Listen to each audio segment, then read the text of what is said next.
మన రక్షకుడైన యేసుక్రీస్తు నామమున అందరికీ వందనాలండి.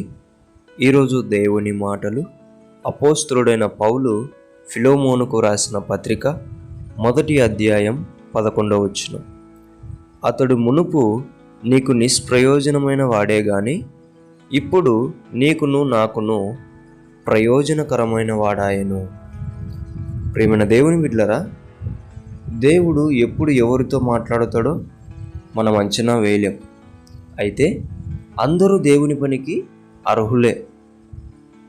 దేవుని బిడ్డలారా, ఎవరిని దేవుని పరిచర్యకు దూరం చేయకూడదు.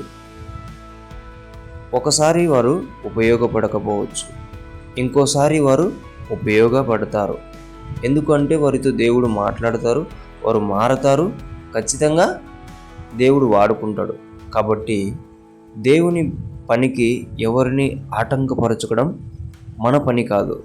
కాబట్టి అందరినీ అంగీకరిద్దాం, అందరినీ దగ్గరికి తీసుకుందాం, అందరినీ వాడబడనిద్దాం, అందరినీ కూడా దేవునిలో పెంచుదాం.